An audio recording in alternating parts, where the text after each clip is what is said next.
When it comes to courtship, some birds go in for strange and wonderful antics. For others, fierce competition over females has led to the evolution of some spectacular displays.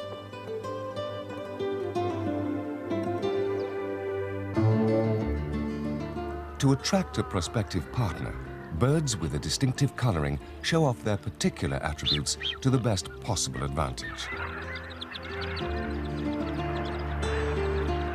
Courtship is an important prelude to breeding, and most birds form a close relationship which lasts throughout the season.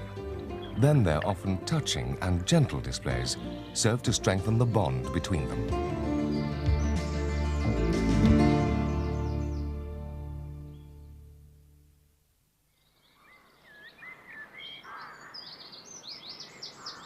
It's spring. The air is filled with bird song. Few birds are completely silent during courtship, and a great many rely on their voices to attract a mate. No sound is more eagerly awaited than the echoing call of the cuckoo. Heralding the arrival of summer, the repeated call is the male's courtship song.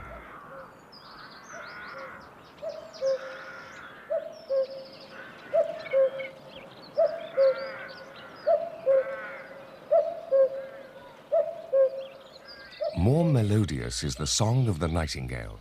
Its performances are best heard on warm, still evenings in late spring, when the males advertise their presence and compete to attract females arriving from their wintering grounds in Africa.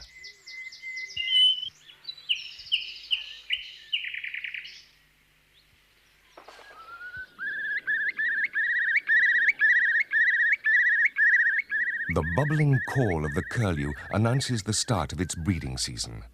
Circling above traditional breeding grounds, the male birds trill their song to claim a mate and a territory below.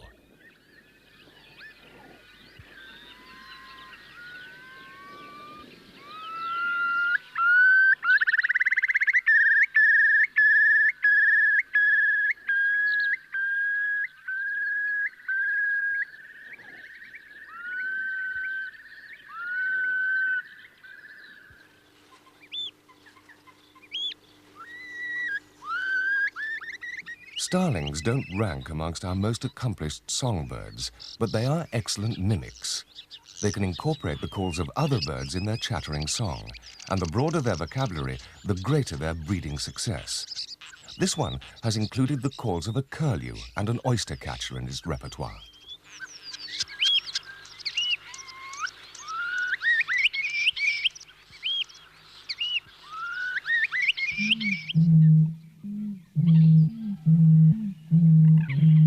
The love song of this bird can hardly be described as musical, but the boom of the bittern can be heard for up to a mile away. Most woodpeckers, like the red-bellied woodpecker from North America, have no song.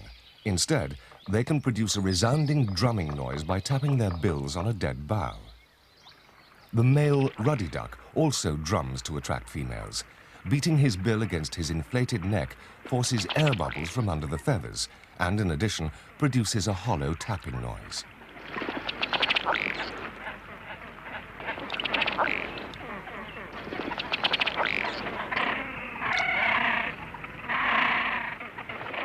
And to emphasize his display, each drake develops a vivid blue bill at the start of the breeding season. Puffins also use their bills to advertise for a mate. Each spring, the normally muted colors of their bills flare into a rainbow of colors. Puffins pair for life, and bill rubbing helps to strengthen their bond.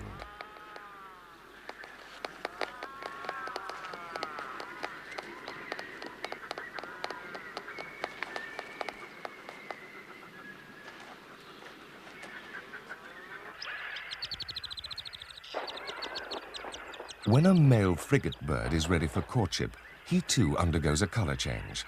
In a flamboyant display to females circling overhead, each male inflates his throat pouch into an impressive scarlet balloon. In order to show off its most colorful asset, the blue-footed booby has developed some fancy footwork.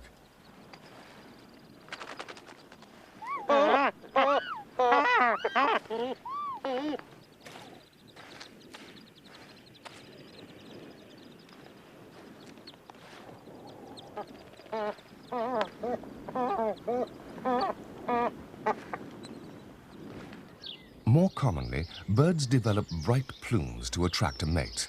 Even the male house sparrow, which is drab for most of the year, sports a black bib and distinctive head markings during the breeding season. The cryptic coloring of the corry bustard, like the house sparrow, is designed to conceal the bird from predators. So, in order to attract passing females, each male stages an impressive display.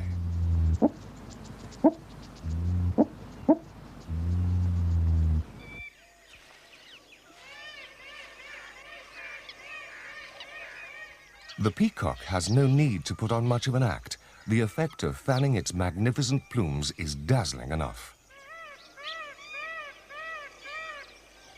In comparison, the peahen is dull, but she must remain inconspicuous as the males play no part in incubation.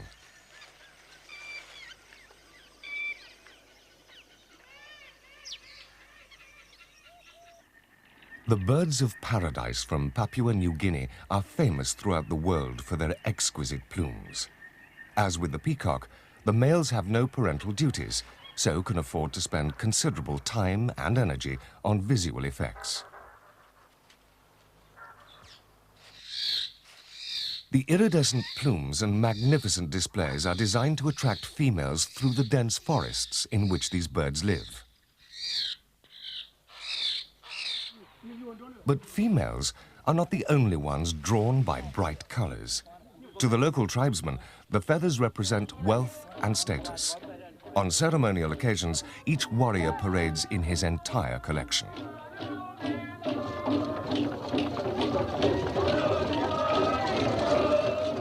Once, thousands of birds were killed for the European hat trade. Nowadays, hunting is restricted, even for the locals.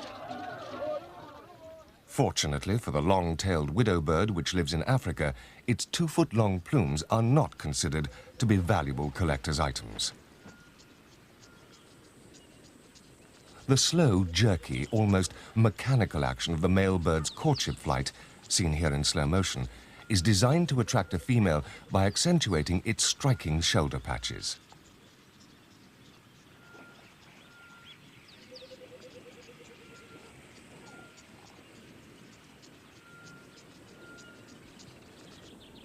More complicated and equally spectacular are the displays of the European ruff. During the breeding season, each male develops long ear tufts and an elaborate collar. No two males are exactly alike. The ruff may be black, brown or chestnut, plain or speckled, and the ear tufts in either complementary or contrasting colors. The males gather in traditional courtship arenas called leks.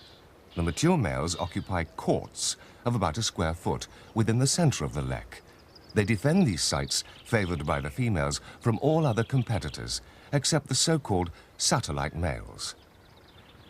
Satellites always have conspicuous white ruffs and are tolerated in any of the central courts because their distinctive plumage attracts more females. As soon as a drab female, called a reeve, enters the lek, all the males put on their best displays in an attempt to win her favors.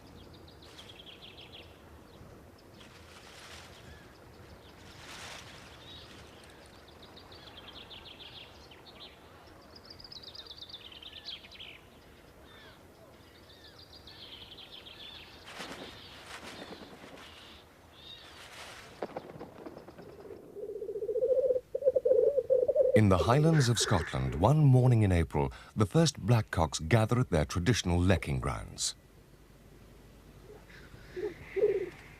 The male black grouse or blackcocks stage ritual fights to establish territories within the lek.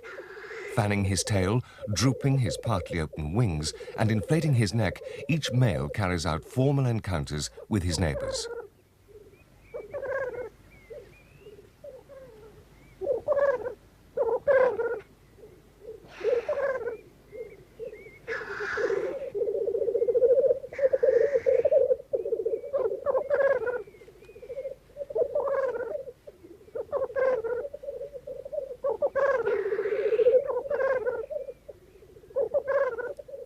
Only the most vigorous birds commanding the central positions will have a chance with the hens when they arrive later.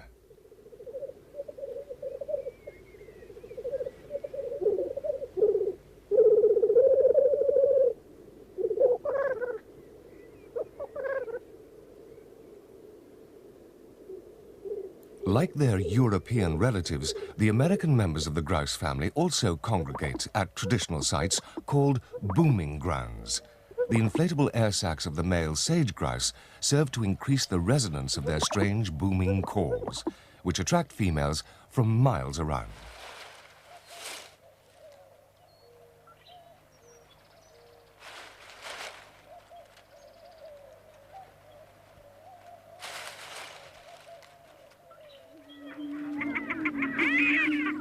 The prairie chicken is smaller and less bulky than the sage grouse, but what it lacks in size, it makes up for in performance.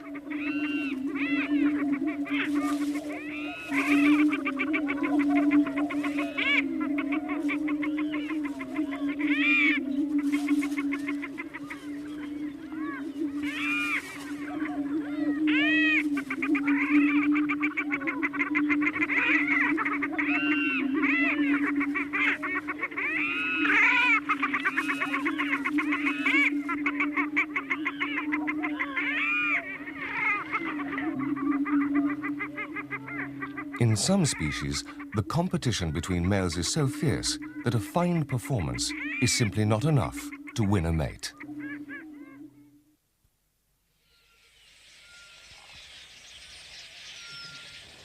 In Africa, the end of the rains marked the beginning of the breeding season for the finch-like quelea. Thousands of birds gather at communal nesting grounds, and within a few days, every bush is alive with courting birds.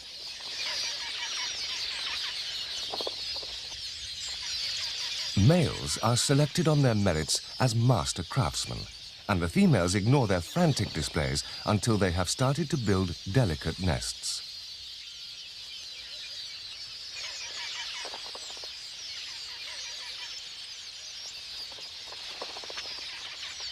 Within 2 hours, the ring from which the nest will be suspended is complete. Now the female shows signs of interest.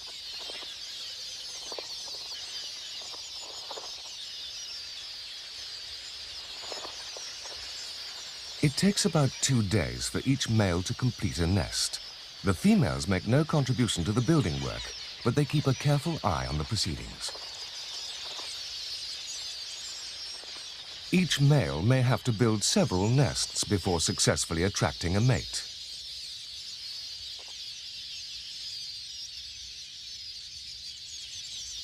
To lure females into their domain, the bowerbirds of Australia, as their name implies, build a bower.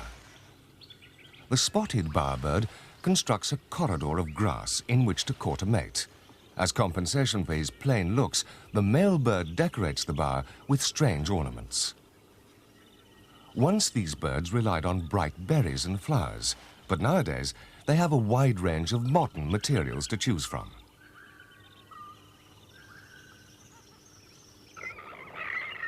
A female sandwich tern will not fully accept a male until she has received a gift from him. Courtship feeding in many species serves to strengthen the pair bond, and it provides the female with extra nourishment to form her eggs. The courtship behavior of the pheasant-tailed jacana is quite remarkable. At the beginning of the breeding season, both sexes acquire a smart breeding plumage, but the female is larger than the male and has a longer tail. The females establish large territories which they vigorously defend from other hen birds.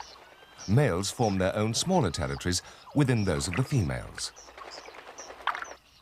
When a female is ready to mate, she moves into a male's territory within her domain and performs a crouching display to solicit his attention.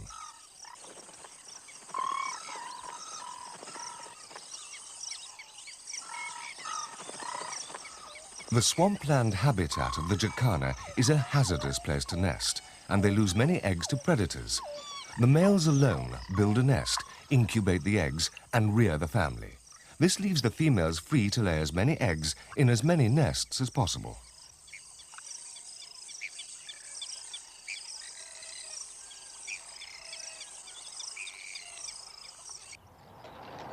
Courtship isn't always a one-sided affair. In fact, over 90% of birds form a close partnership which lasts throughout the season. White storks may pair for several seasons, returning year after year to the same nest. The mutual display cements the bond between them, and it helps to synchronize their breeding activities so that they are ready to mate at the same time.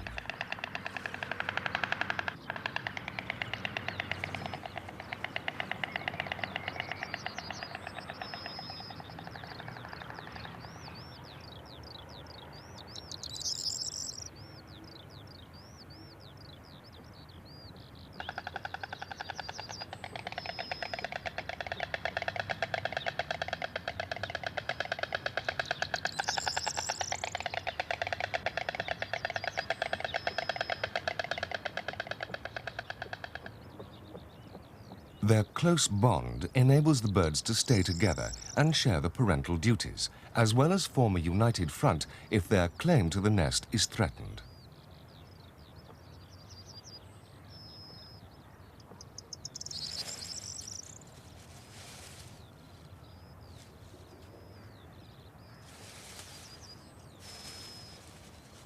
Immature birds prospecting for their first nest and mate will often challenge an established pair, although they rarely stand a chance of success.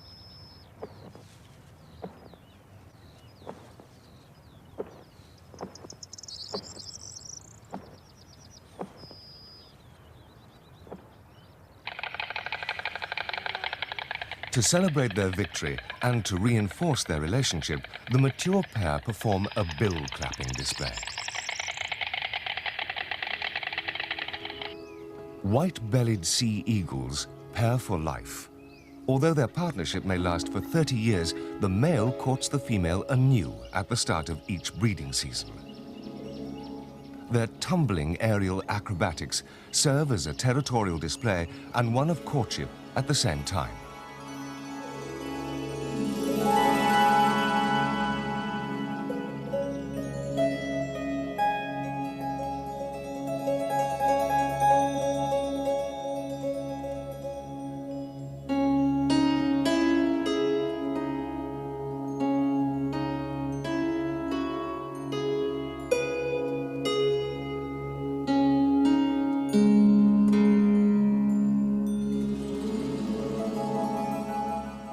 The mutual displays of some birds may appear a little odd.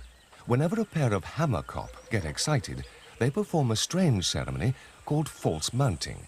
It's partly a way of strengthening the pair bond, but it also seems to be their way of letting off steam.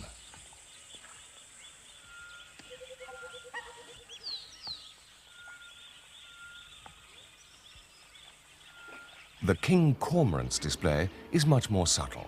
In the South Atlantic where they nest, the summer is short, so by mid-spring, the breeding season is in full swing.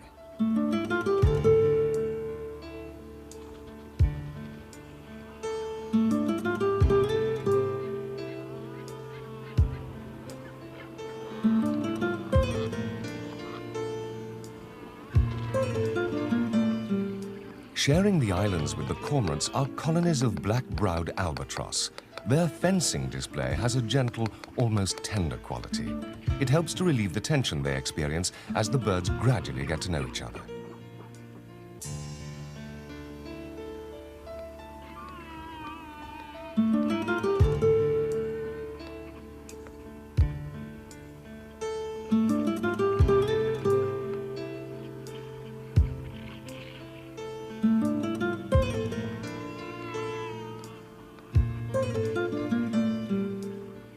The prelude to mating in the great crested grebe is long and complicated.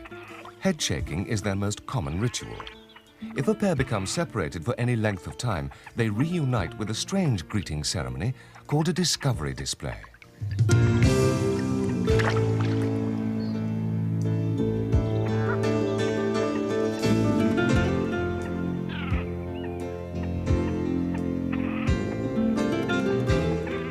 In the final stages of their courtship, they perform their most coordinated ritual. It's called a weed or penguin dance.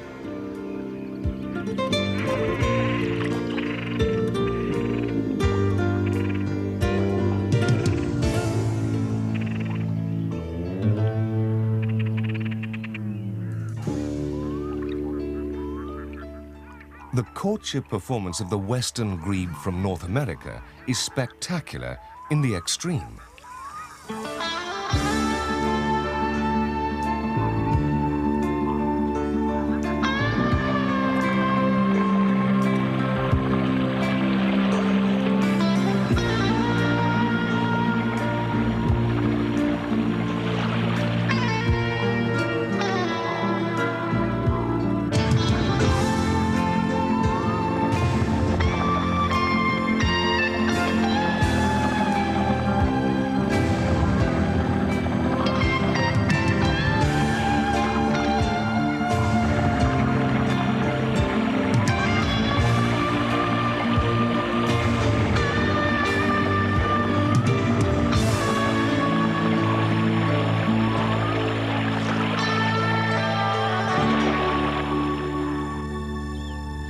Soon after it is light on the island of Hokkaido in Japan, small parties of cranes fly into their feeding grounds.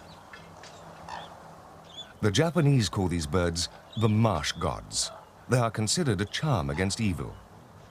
Their true name is the red-crowned crane, and like all cranes, they are monogamous, remaining faithful to their mate for life.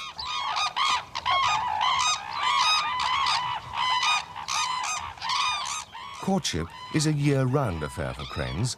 The red crest on their head swells when they're excited. It is a clear sign of their mood. Cranes will dance at any time of year, but as they prepare for the breeding season at the end of winter, their feet hardly seem to touch the ground. The complex rituals of courtship are not only the basis on which each bird selects a mate, but they also serve to keep the pair united. For most birds, this is vitally important, as parenthood must be shared between male and female if their young are to have any chance of survival.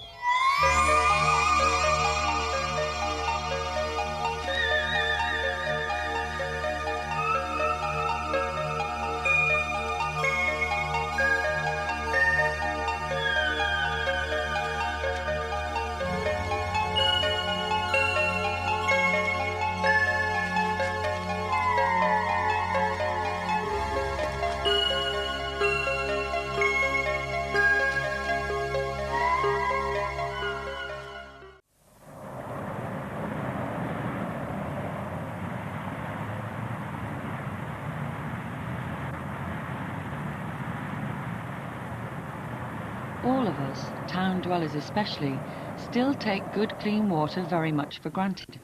You turn on the tap and out it comes, or at least usually. But it has to come from somewhere. In Bristol's case, a lot of it now comes from a vast lake 15 kilometres away, called Chew. Chew, with its broken shoreline and wooded island, looks as wild and natural as anything you'll find in the British Isles. Until 1956, all this was farmland, growing rich crops and fat cattle.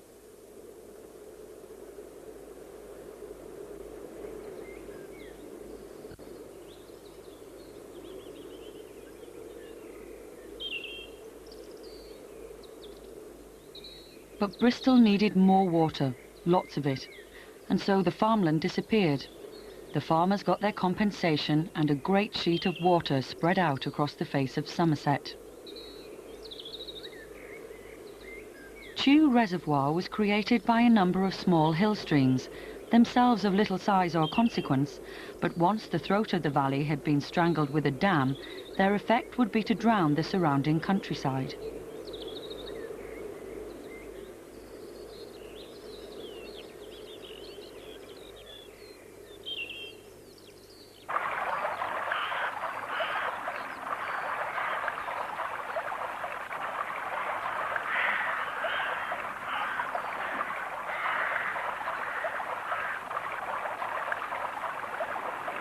All this rainwater from the Mendip Hills was now caught in a giant drinking cup to appease the growing thirst of Bristol. But would anything or anyone else benefit from the drowning of Chew Valley? Bristol Water was determined that their lake should have as many uses as possible. At dawn, on the 1st of April, a year after the reservoir started working, the first beneficiaries arrived.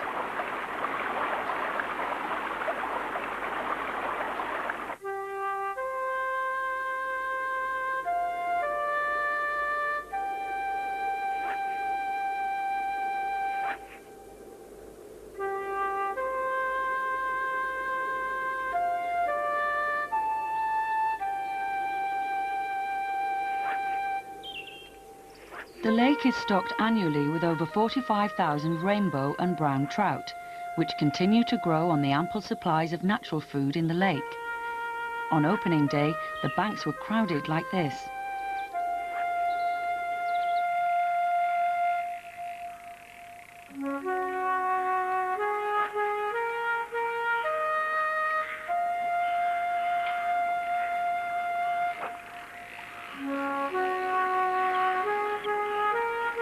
Anyone can buy a permit to fish from the bank or from a boat.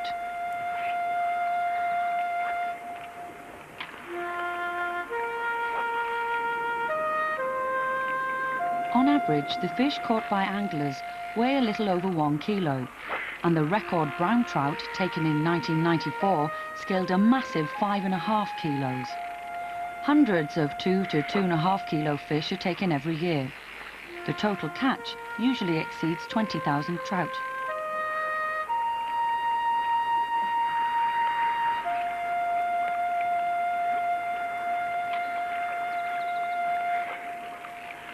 The anglers were by no means the only ones to find the reservoirs had other uses. Along the shallow shores, natural reed beds soon sprang up.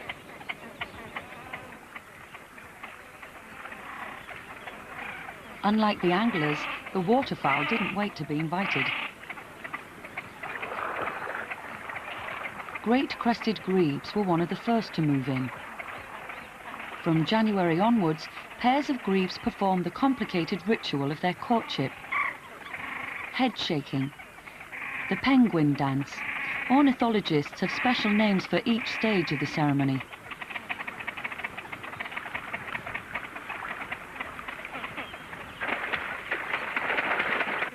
It's all been carefully labelled. This stage is known as habit preening. This as the cat display. The reed beds of Chew have become one of the best places to watch the grebe's mirror image mating display, each ritual movement by one being copied instantly by its partner.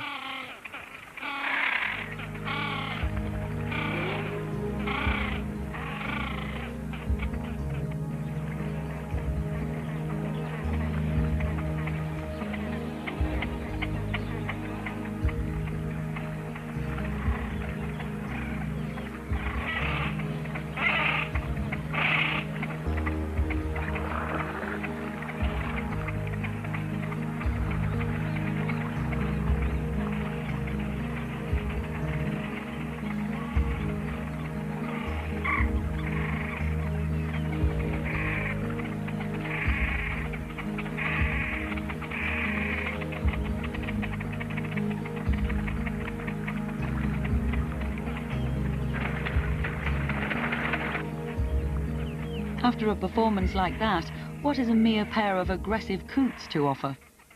Common as they are, their early arrival in hundreds at Chew was a fair indication that what had been created as a new supply of tap water was going to become a main attraction for water birds of all kinds.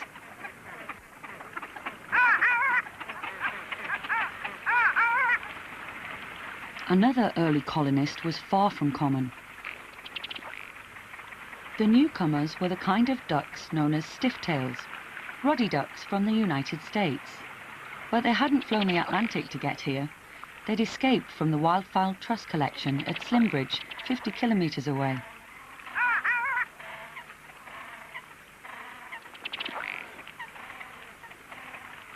The ruddy duck's arrival at the lake was of great interest, but soon it began to cause concern about the impact this alien species might have on native fauna.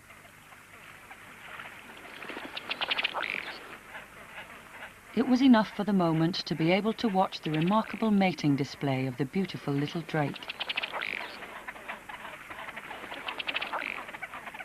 To attract the female, he bangs his bright blue bill on his breast, driving air bubbles from his plumage into the water.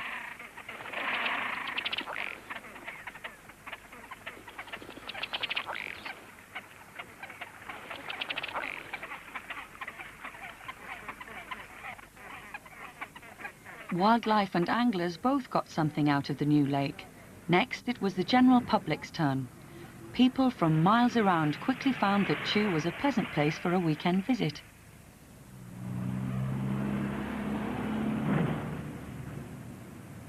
It didn't take the rooks long to take advantage of the situation. They normally feed on farmland, and as their compensation for loss of good arable land, they learned to exact a toll from the visitors.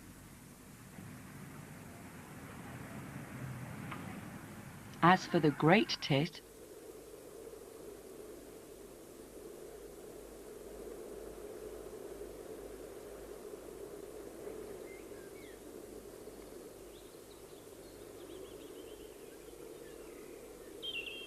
luckily, a fishery bailiff discovered the nest in time and declared the box out of bounds to anglers.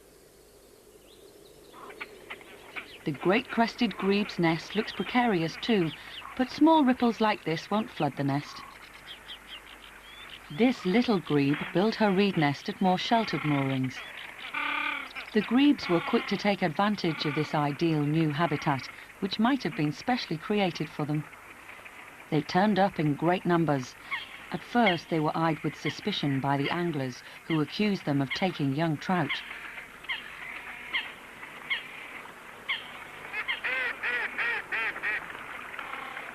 For many Chew bird watchers, the high point came when their American visitors, the ruddy ducks, settled down to nest.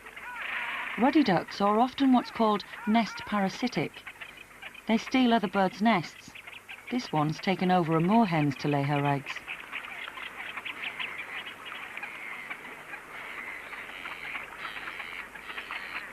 Birds' eggs, rare or common, have their inevitable attraction for all kinds of predators.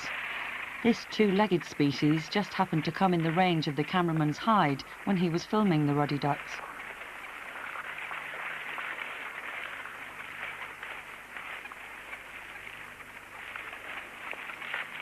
Even though the nest belonged to a fairly common bird, collecting eggs is illegal.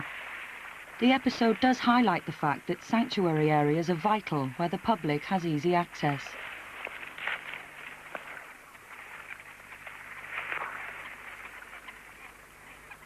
At a nature site as rich as Chew, it isn't only the fauna that needs protection, but the flora too.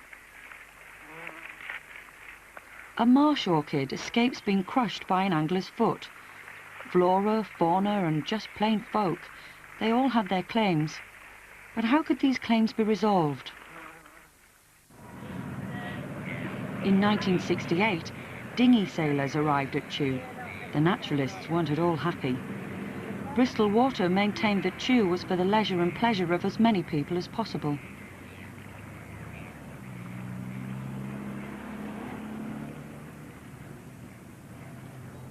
So they set up nature reserves from which anglers and sailors would be excluded, such as the vital reedy shoreline of Heriot's End.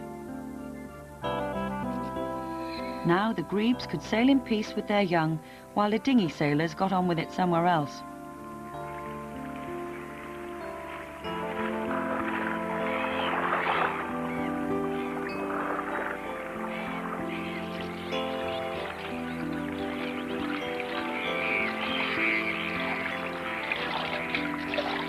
By now, the anglers were more willing to accept the grebes. Research had shown that the great-crested grebes and their young feed not on tiny trout, but on unwanted roach fry.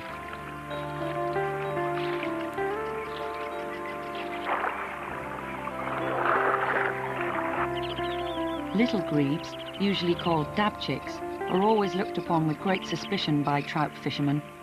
Anglers claim that they not only swallow up young trout in great numbers, but also vast quantities of trout eggs. A scientist from Bristol University soon established that what they were feeding on here were young coarse fish, which got into the lake from the streams feeding it. Since coarse fish, such as roach and perch, compete with the trout for food, the dabchicks were doing the fishermen a service. It was another example of multiple use of the lake in action, and without a head-on clash by interested parties. The one human activity not catered for is swimming. The lake is a water supply, but the ducks, of course, are exempt from the rules. A female coot takes her red-headed family of chicks foraging along the shores of the sanctuary area.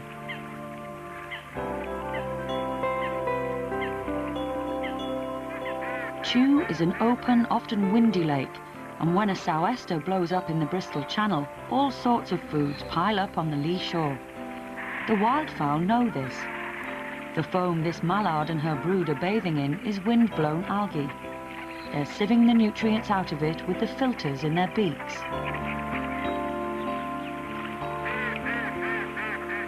Still proudly slapping his chest, the ruddy duck swims off with his mate and brood. Ruddy ducks are not very good performers in the air, but as swimmers and divers, they're among the most accomplished of their kind.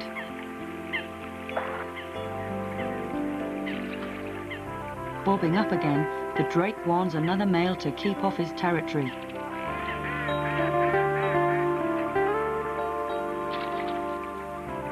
Already the young have learned the skills of surface diving.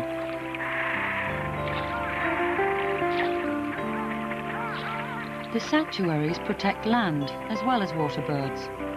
Before the reserves were created, considerable disturbance to nesting birds came from over-enthusiastic bird watchers. Now, local naturalists act as volunteer wardens to patrol the shoreline and reed beds.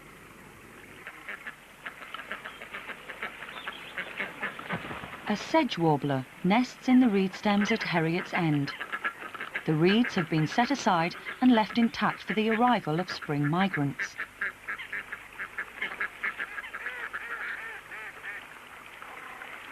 The water company has done a great deal of landscaping at Chew. It's planted willows to give shelter for songbirds. This sedge warbler has flown from Africa. The reed bunting is a resident.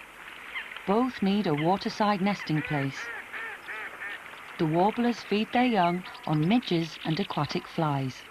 The buntings prefer reed seeds. The male reed bunting does his share of feeding the family.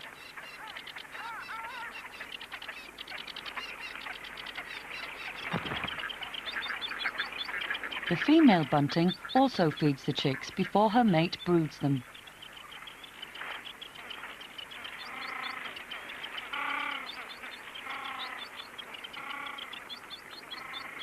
A disaster?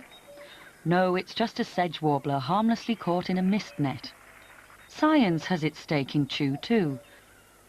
Early on in the lake's existence, it became evident that Chew was now a key staging post for migrant birds on their journeys through the West Country. So, in 1962, Bristol Water gave permission for local ornithologists to set up their own ringing station.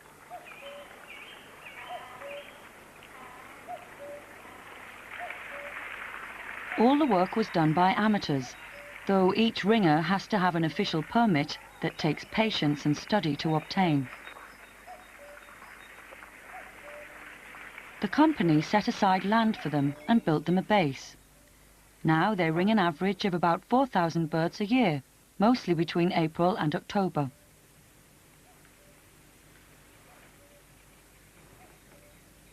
Anyone who qualifies and takes on the job has to be prepared to be on duty most weekends, especially at peak migration times. Sedge warblers regularly find their way into the bag. Between 500 and 1,000 are ringed at Chew each year.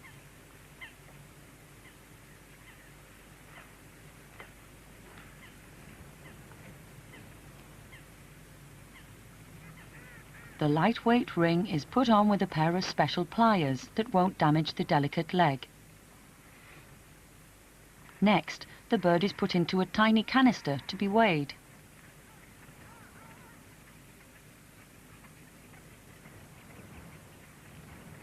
Sedge warblers have carried Chew rings as far as southern Portugal and West Africa. By late summer, the lake level has often fallen enough to lift the curtain on the edge of the valley's past. Here was once an avenue of fine oaks.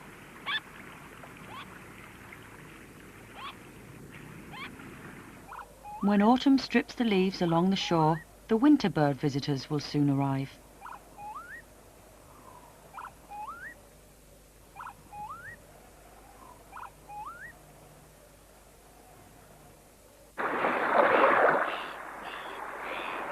The trout fisherman's season is over. The lake belongs to the wind and the black-headed gulls.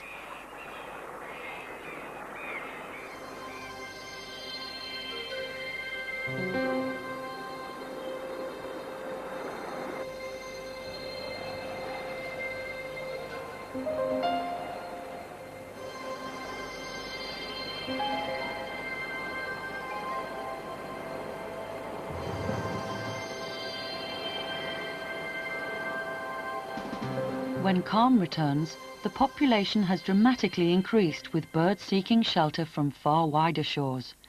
Lesser black-backed gulls en route to North Africa.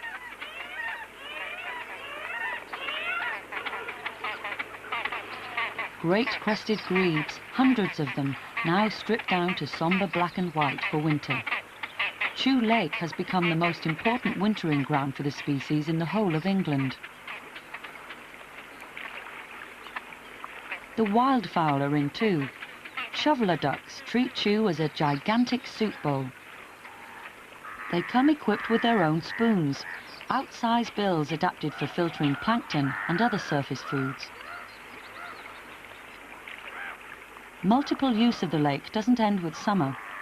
With the nesting season safely past and the anglers gone home to dream of the great trout they'll catch next season, the sailors can spread themselves over twice their summer area.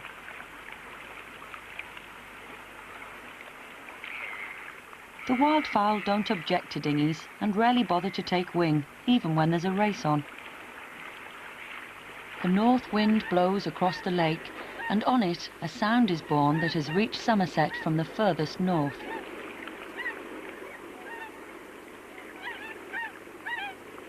The Buick swans have come to the end of their long flight from Siberia. They've come nearly 5,000 kilometers to escape a winter that's traditionally one of the worst in the world. Buick swans, named after Thomas Buick, the 18th century naturalist and engraver, are the smaller of our two wild swans. Unlike the semi-tame mute swan, they've got straight pointed beaks and a lovely musical call note.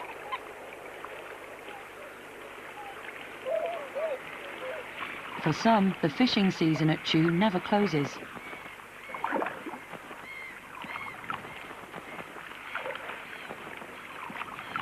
While the black-headed gull rids the lake of unwanted roach tiddlers, men from the water company's fish hatchery prepare to restock with much sought-after trout. Every season, the fly fishermen catch upwards of 20,000 trout. What comes out must go back. The fishery grows its own replacements. In coldest January, the trout are ready to spawn. Their eggs will have a better chance of survival if they're protected in a hatchery. So ripe henfish are netted and stripped of their eggs by hand.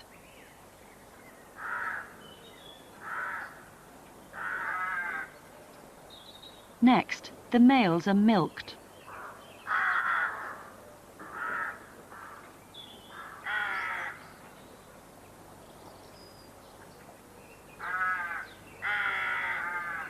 The young from these artificial spawnings are reared in stew ponds, where they're liberally fed with protein pellets.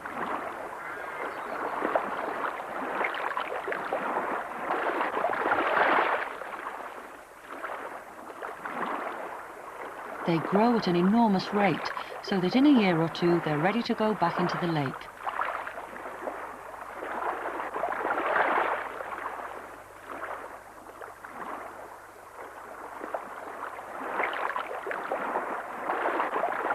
By the opening of the fishing season in late March, they'll be wild, wary and full of fight.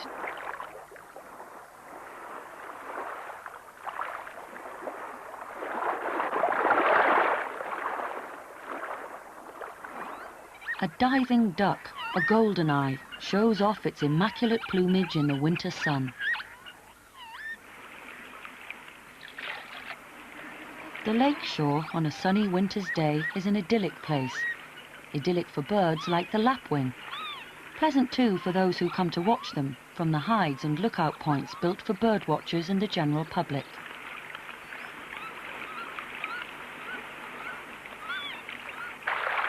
There are naturalists who argue that multiple use of a lake doesn't work, that where a chain of such waters exists, and Bristol has several large reservoirs, It's better to give one over to fishing, one to sailing, and keep a third as a nature reserve. The birds of Chew seem to have proved the opposite.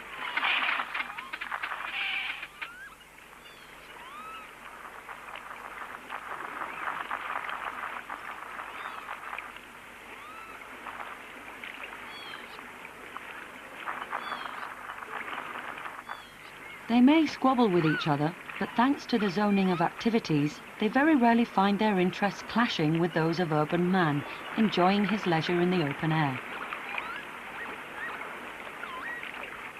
Perhaps the best moment of all at Chew is witnessed by very few of the thousands who come here to enjoy themselves. At dusk in winter, gulls, wildfowl and starlings are going home to roost.